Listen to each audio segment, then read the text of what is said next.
Assalamu alaikum wa rahmatullahi ta'ala wa barakatuhu. Barkanmu da sake saduwa a cikin shirinmu na karanta littafin kuncin rayuwa kashi na biyu. Duhu take haske idanuwanta ke gane mata ta dago dogon lokaci cikin yanayin nan. A sannu ta fara dawowa hayyacinta, shirin da ta ji ɗakin ya ɗauka ta san ba kowa a cikin shi. Sannu ta fara laliban hanyar fita daga falon, motsin da ta ji a bayan tashi ya sa ta saurin juyowa, nan idanuwanta suka gane mata abin da ya fi ƙarfin ganinta. Ta ƙara murza idanuwanta don ta tabbatar da gaske ne ko kuma idanuwanta ne suka gaya mata ƙarya. Har yanzu zafin marin ne bai sake ta ba. Ta gani suna fama da abubuwan da ke gabansu a tsaye, su ga kulawa da wajen da take ba su yi ba. Hankalinsu ya guce daga gare su, ba su san abin da yake faruwa ba. Nan na ji juwa na neman ɗiba ta, ne saurin barin falon ko na samu nutsuwa da wannan mugun ganin da ne. Ina komawa ɗaki na bude babin kuka mai cike da ban tausayi da nadamar auren wannan azzalumin mara imani. Na tausaya wa rayuwata sosai, irin zaman da zan yi a cikin wannan gida. Tun yanzu ma ga cikin halin da nake, to ina da na zama ya zama, ai sai abin da ya fi haka. Jana ta shiga dogon tunanin wannan wace irin rayuwa ce da wannan bayan Allah suke, sai ka ce wasu dabbobi ba musulmai ba. Ka zauna a cikin irin wannan yanayi a gaban al'umma, ba kunya bare tsoron Allah, don tsabar toshewar basira. Jana ta jinjina lamarin nan sosai. Ko dai sun manta da ina ɗakin? Kai, ya za'i su manta da ina ɗaki tunda a fili nake ba wai a ɓoye ba, balle su manta da ni. Jana ita kaɗai take ta suratanta, ta ce wannan ta ce wancan, su dai su ka bar wa kansu sani. Allah dai ya kyauta, ya ganar da su gaskiya, ya kuma shiryar da su. Sallamar tsohuwar nan ce ta sa nutsuwa, na amsa mata cikin sanyin murya. Ta shigo gefen gadon ta samu ta zauna. Maganar ta ce ta fara yi min shine, ki yi haƙuri yar nan, abin da zan miki kenan, don na san kin shigo cikin azaba. Sai dai ki addu'ar Allah ya fitar da ke daga wannan mugun gida, don mu ma kanmu masu aikin ba raga mana ake ba. Zama haƙuri kawai muke, don ba yadda za mu yi. In muka bar wannan kafin mu samu wani aikin, mun daɗe. Tatin ni dai na bar gidan nan, ko don saboda matar gidan ba mutunci ne da ita ba. Ba wuya bane duk girmanka ta ambaci sunan iyayenka ta zaga a gabanka. Ke in takaice miki, ni dinnan da kika gani na har ma ni na ta taɓa yi. Saboda haka nake baki haƙuri, ki dage da addu'a, insha Allah zai kare ki daga sharrin su. Jana ta goge hawayen da ke bi a mata fuska, ta ce na gode da shawararki, insha Allah zan yi amfani da ita.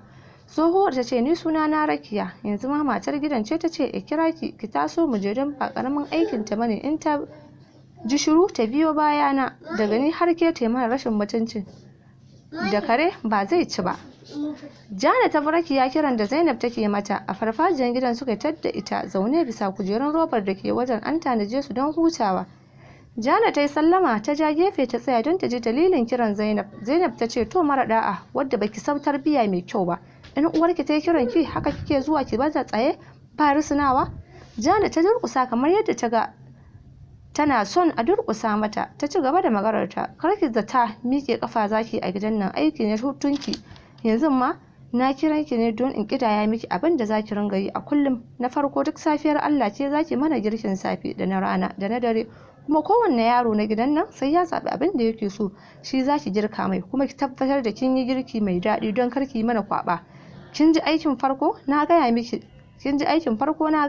sai na biyu, wankan yara na da kula da su duk tara taya a wuyanki, kuma in har kika yi sake wani abu ya same su, to sai kin shiga uku. Zaki ringa kula da ɗaki na wajen gyara da na mai gidana da falon gidan nan. Wannan shine dokokinki, ki ringa kulawa sosai, ki san abin da kike, duk kuma abin da za biyo baya na saki ba, kamar karki nemi ki takurawa yara na, don ba sa son tsawa sosai. Kina ji na ko? Jana ta kada kai alamar Zainab ta ce kada kai zaki mun, ba zaki magana ba ko ke kurma ce? Jana ta ce to anti naji, Allah ya ƙara girma. Ta wuce abinta. Zainab ta bi ta da kallon cike da mamaki, ta kada kai. Tabbas in ban yi da gaske akan yarinyar nan ba za mu sami abin da muke so ba. Dole ne in dau mataki babba akan ta. Ta juyo cikin bacin rai, ta ce ku kuma me kuke jira? Ku wuce ku bani wajen munafukai dukan ku, na kusa haɗa ku baki ɗaya in ci mutuncin ku in wulaƙanta ku, in dai ni ce kun san halina yan yunwar cikin ku sai dai ku ba wani labari na, ina magana kun zo kuma zuru da kunnuwa kuna saurare na. Sun Rakiya da Umma suka bar gun cike da mamakin hali irin na Zainab. Inda tafiya suka yi ba ita ta ba su izinin tafiya ba, nan ma abin faɗa ne a gare ta. Zaman da suka yi suna sauraron ta ba su izinin tafiya shi ma ya zama tashin hankali. Umma ta ce kai Allah ka raba mu da wannan masifa. Rakiya ta ce amin insha Allah ba abin da za ta iya yi mana sai da ikon Allah.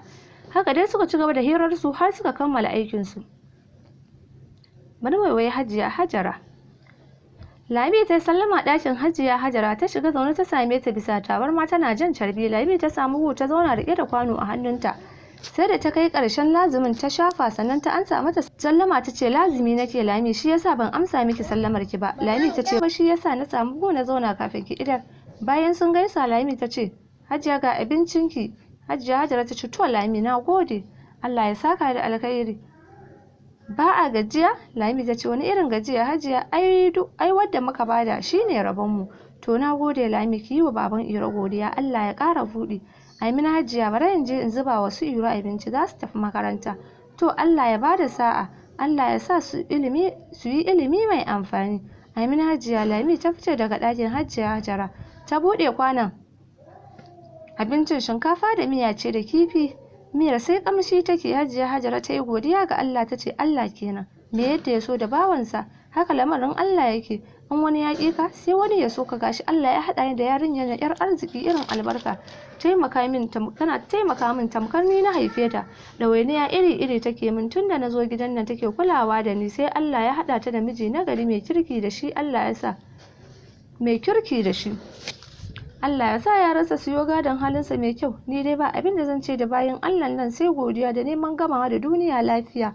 Lami da Hauwa da Indo su ne matan da suke zaune gida ɗaya da Hajiya Hajara. Lami mace ce mai mutunci da sanin ya kamata, gata da kyauta abinta bai rufe mata ido ba.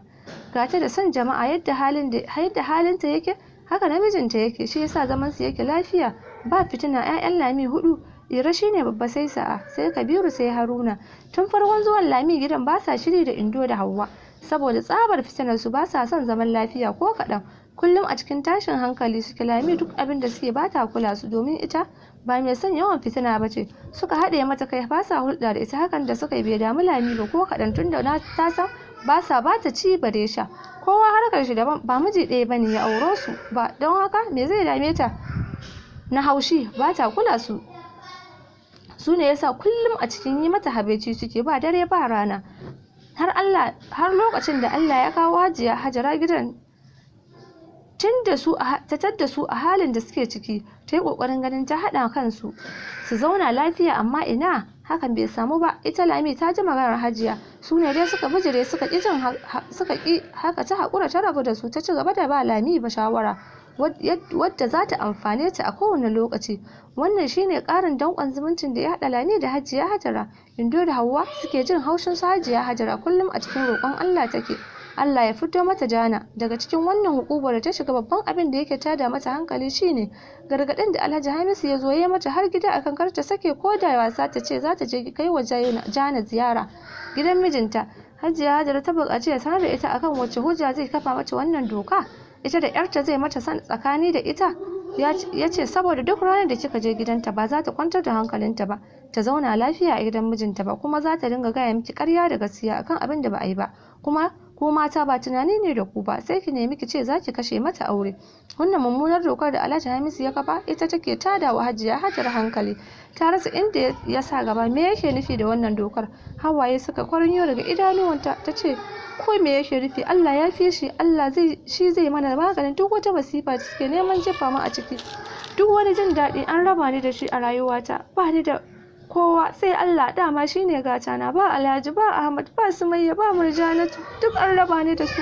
Allah muna gare ka, dama da kai muka dogara. Allah ka tsaya mana a cikin lamarin mu ba dare ba rana. A cikin addu'a nake neman tsari ga azzalumai.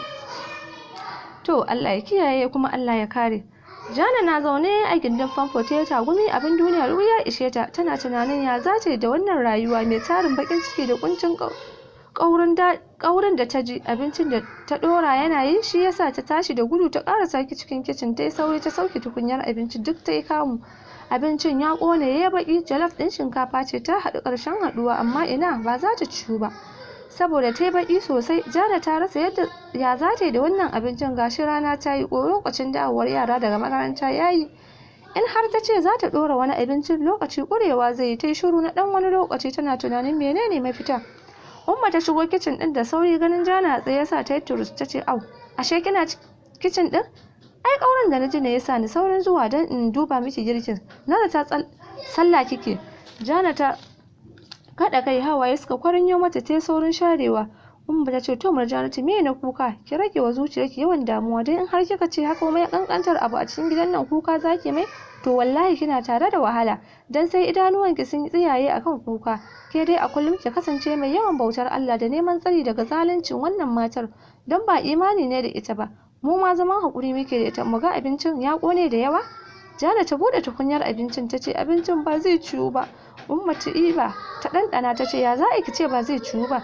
Zai ciyu mana, saman zaki yaɗe inda bai kone ba sai ki zuba wa anti da mai gidan da yaran, mu kuma ko fara ce da mai sai ki dafa mana mu ci. Jana ta yi ajiyar zuciya, sai a lokacin ta ji sanyi a zuciyarta. Ta ce umma in ne hakan ba zan yi laifi a wajen anti ba? Wani irin laifi? Ai ba laifi bane, ta gane abincin ya kone tunda ba mai kaurin zaki zuba musu ba. Cikin hanzari Jana ta ɗauki flax ta zuba musu abincin, sannan ta kwashe wanda ya kone ta zuba a leda. Umma ta amsa za ta fita da shi ta je aje don gudun fitanar matar gidan, dan ba karamin aikin ta bane in ta gani ta ce sai an biya ta abincin da aka yi musu asarar shi. Kaɗan daga aikin anti Zainab. Jana na gama kammala aikin bayan ta ƙara dafa wata farar shinkafar, kasancewar su uku ne kawai masu ci, ba mai yawa ta dafa ba, shi yasa ta yi saurin gama kamar yadda ta saba in ta gama aiki takan je gurin su Rakiya da Umma don su hira. Yau ma wajen nasu tanfa. Rakiya ta ce sannu Jana da aiki, yau Allah ya kare ki daga azabar wannan matar da mijinta mara mutunci, shi ma na biyu. Ai duk abin da anti Zainab take ta samu ɗaurin gindi a wajen wannan sallaman mijin nata. In bai bata goyon baya ba inda za ta wannan wulakanta mutane, har ka wulakanta na sama da ita. Ki duba ki ga a cikin mu biyun nan ni da Umma ba wanda bai jika da ita ba, amma ba ta shayin yi mana rashin mutunci. Umma ta ce ta ja a hankali, duniya ce wanda bai zo ba ma jiran shi take, duk yadda ka ɗauke ta da haka tafiyar da kai, don haka ina tausaya wa waɗannan bayan Allah daga ita har mijin nata da 'ya'yanta, ina jiya musu gaba. Rakiya ta ce wallahi kam Jana na jin su, ba abin da ta ce, ita dai ta yi shiru. Umma ta ce Murjanatu don Allah ina son in miki wata 'yar tambaya, da fatan ba za ki damu ba, tun ba yau nake son in miki tambayar nan ba. Jana ta ce Umma tambayar ni, in dai na sani insha Allahu zan gaya miki, ko me kenan? Umma ta ce Murjanatu abin da nake son tambayar ki shine, baki da 'yan uwa ne a garin nan? Kuma wannan matar da muka samu da ke lokacin da muka je ɗauko ki ita ce mahaifiyarki? Wannan ita ce tambayar da nake son yi miki. Jana ta goge hawayen da suka zubo mata daga idanuwanta, ta ce Umma labari na yana da ban tausayi, da ban al'ajabi, da ban mamaki, da rikitarwa, don haka na dawo alƙawarin sanar da ku ko ni wace ce. Jana ta fara ba su labari tun daga farkon rayuwarsu har kawo yau da ta kare ba su. Ba Jana kawai ba, hatta Umma da Rakiya kuka suke taya Jana na tausaya ma rayuwarsu ita da iyayenta. Rakiya ta ce to Jana na ji kin ce dangin mahaifinki suna Sokoto, to me ya hana ku zuwa wajen su, ko kuma su me ya hana su zuwa wajen ku? Jana ta ce lokacin da Baba Sala ya rasu 'yan uwan shi suka kore mu da iyalan shi daga gidanmu, ba mu da wajen zuwa, su kuma baba Abu da yaranta za su koma ƙauye. Ta so mu bi ta amma Hajiya ta kiya, haka suka haƙura suka tafi, mu kuma muka ɗau hanya don zuwa tasha mu hau motar da za ta kai mu Sokoto. To a tafiyar nan da muke yi ne muka haɗu da Alhaji Hamisu, ya kai mu gidan shi, kuma tun a farkon wannan lamarin da ya faru mun so komawa Sokoto, abin da yasa bamu koma ba saboda in muka koma kamar mun ɗora musu wani nauyin ne, don su ma ba kuɗi ne da su ba wadda za su iya ɗaukar nauyin mu ba. Sai Baba Sule ya ce shi ya ji ya gani zai iya kai mu je ko ina, shi ya hana musu komawa Sokoto. Umma ta ce to su ba su samu labarin abin da ya faru da ku ba? Jana ta ce sun samu mana, kin manta a cikin labarin da na bayu? Ai na gaya muku cewar sakamakon abin da ya faru ga abbanmu da ya Ahmad, shi yasa kakanmu wadda ya haifi babanmu ya kamu da ciwon zuciya da hawan jini, kuma ba mu san abin da ya hana su zuwa wajen mu ba, dan na san ba lafiya ba, inda lafiya duk inda muke sai sun nemo mu. Rakiya ta ce gaskiya, dan hannunka ba zai taɓa riɓewa ka yanke kayar ba, haka ba zai yiwu ba. Umma ta ce Murjanatu kar ki ce mun cika ki da tambaya. Jana ta ce ba damuwa Umma, to me ya hana yar uwarki zuwa gare ku Sumayya wadda kika ce mana tana aure a Kalba? Jana ta ce tun bayan da abin nan ya faru ga abban mu da yayan mu muka daina samu